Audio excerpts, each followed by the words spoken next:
शब्दमन आणि प्रेम. ओहो! शुभ क्रिया. Live in relationship love story part आहे 364. क्रियाची मम्मा पंकुडीला बघताच विचारतात, "तू इथे काय करत आहेस? बाहेर गेली होती ना, मग केव्हा आली?" आणि डोअर बेलचा मला आवाज पण नाही आला. तर पंकुडीनं घरची चावी यूज करून डोअर ओपन केलेलं असतं, तर थोडी घाबरते असं विचारताच आणि सांगते, की "अगं मम्मा, मी आली मगाच. मला ते एका कॉलेजच्या प्रोग्रामबद्दल डिस्कस करायचं होतं, म्हणून ती इकडे आले. पण ती रडत होती, तर बसली इथेच." तर क्रियाची मम्मा नीट बघतात पंखुडीला, की हे कुठे काही खोटं तर बोलत नाहीये आहे किंवा काही लपवत तर नाहीये ना म्हणून असं. ओके. असं एकसारखं बघताना पंखुडी पटकन हॉलमध्ये जाते आणि मग क्रियाची मम्मा बोलतात, "क्रियाला हॉलमध्ये बस गं, रूममध्ये अशी एकटी बसू नको." तर क्रिया बोलते, "मला नाही यायचंय कुठेच, सो प्लीज माझ्या रूममध्ये तरी मला नीट राहू द्या." फोन, लॅपटॉप सगळं काढून घेतलंच आहे ना, मग आता काय बाकी आहे पुन्हा? असेल तर तेही घेऊन जा. तर क्रियाची मम्मा बोलतात, "तुला माहिती आहे बाळा, तुझ्या पप्पाला तुझ्या ह्या सगळ्या वागण्यामुळे किती टेन्शन आलंय ते? माहिती आहे का? नाही माहिती ना?" आता ते बोलत होते मला, "आजपर्यंत मी माझ्या दोन्ही मुलींना कुठल्याच गोष्टीची कमी होऊ दिलं नाहीये.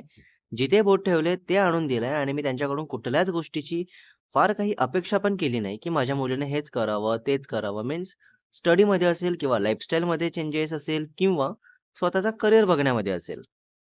ओके. पण आज जेव्हा त्यांचं पूर्ण आयुष्य काढायची वेळ आहे, तिथे मी माझं एकमत मांडतोय, तेही तिला आवडत नाहीये. निदान मुलगा कसा आहे, काय आहे, सगळं बघायचंच आहे ना, तरी ती नकार देत आहे.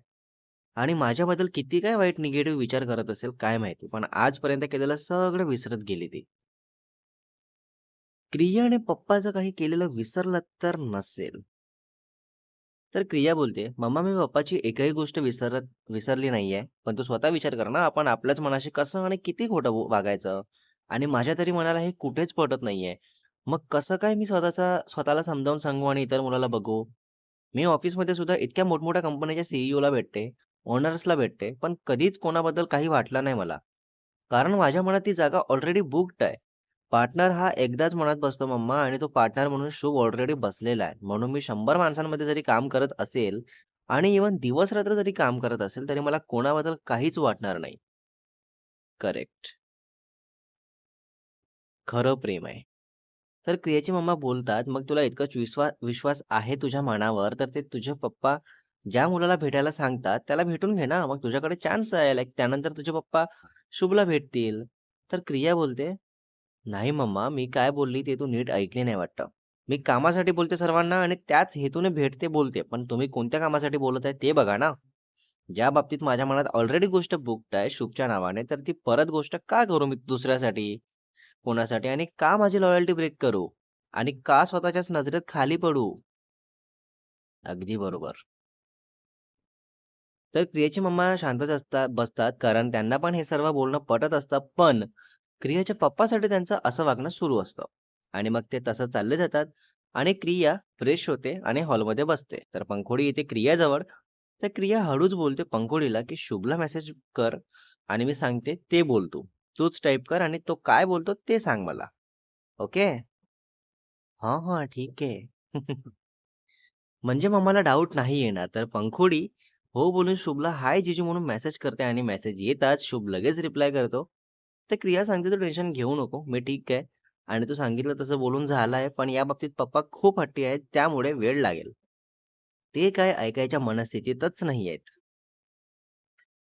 तर पंखुडी टाइप करून सेंड करते. देन शुभ बोलतो, "हो ठीक आहे आणि तू वेळेवर जेवण करायचं, छान राहायचं, रडत जाऊ नको आणि टेन्शन घेऊ नको ओव्हरथिंक करून बिकॉज यामुळे तुला काय त्रास होतो हे मी ऑलरेडी सांगून आहे आणि लॅपटॉप मिळाला की कसं चॅट करायचं हे सांगून ठेवतो आणि छोटा पॅनल चॅट बॉक्सचं क्रिएट करून लॅपटॉपवर बोलता येतं, जे तुझ्या मम्माला पण दिसणार नाही आणि त्यानंतर बाजूला बसवलं म्हणजे पूर्ण सीसीटीव्ही सारखं बघतच बसणार नाहीयेत ते.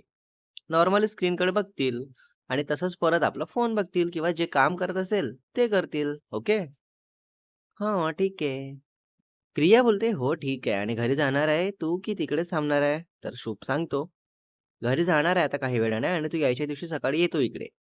तर क्रिया ठीक आहे बोलते आणि चॅट विंडो बंद करताच क्रिया मस्त पंखुडीला जवळ घेत गालावर किस करते आणि लाडव्याड करत असते.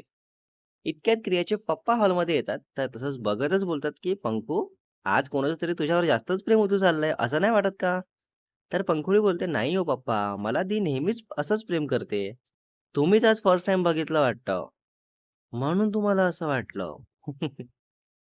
तर असंच नॉर्मल गप्पा सुरू असतात आणि क्रिया बोलत नसते आपल्या पप्पाला आणि मग क्रियाची मम्मा येतात हॉलमध्ये आणि विचारतात क्रियाला, की "आज जेवायला काय बनवू क्रिया? सांग तुझं फेव्हरेट." तर क्रिया बोलते, "माझं फेव्हरेट कशाला? मी तुमची कोणती गोष्ट अजून ऐकलीच नाहीये ना. मग माझं फेव्हरेट वगैरे नका बनवू."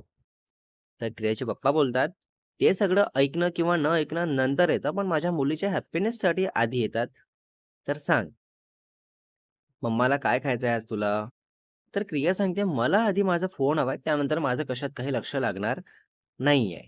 त्याशिवाय मला काही नको आहे." बापरे! फोन मीन्स शुभ, शुभ मीन्स फोन.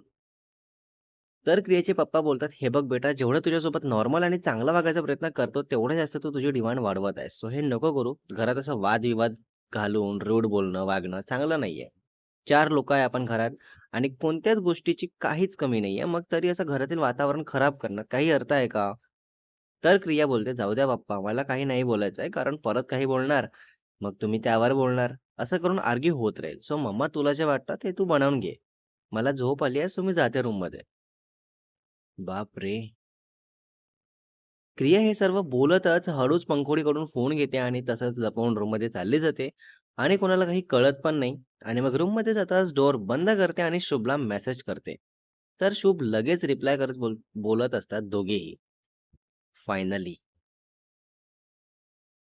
आणि मग क्रिया सांगत असते, की "पप्पा ऐकायलाच रेडी नाहीयेत. काय करू मी आता?" तर शुभ सांगतो, "नको एवढं टेन्शन घेऊ. आत्ताच 1-2 दिवसात आपल्याला लग्न करायचं नाहीये. सो ते जसे वेळ घेत आहेत, ते घेऊ दे त्यांना. पण तू असं टेन्शन घेऊन तब्येत खराब करू नको. होईल सगळं नीट." आणि कोणत्यातरी मुलाला बघायचं बोलले होते. त्याचं काय झालं? त्याबद्दल काय झालं बोलणं?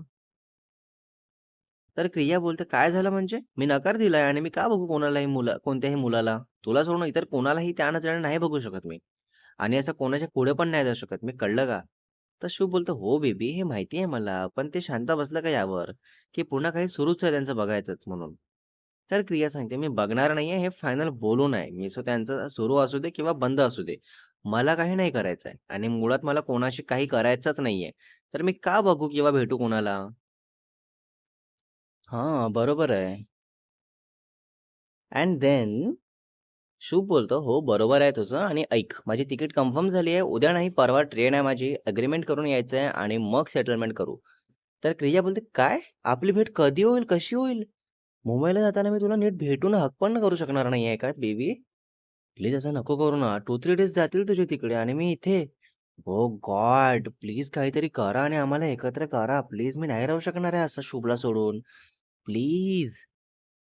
बापरे! काय दोघांवर सिच्युएशन आली आहे लिटरली. खरंच. Next part is coming soon guys. Part 365 मध्ये बघणार आहे आपण ह्यावर क्रियाला कसं समजावतो शुभ आणि पुढे काय बोलणं होतं परत आणि क्रियाचं फॅमिली सोबत बोलणं क्लिअर होईल की तो वाढतच जाईल आणि स्टोरीमध्ये पुन्हा पुढे काय बघायला मिळेल तेही बघू. रायटर अँड एडिटर शुभ वासेकर. होय होय.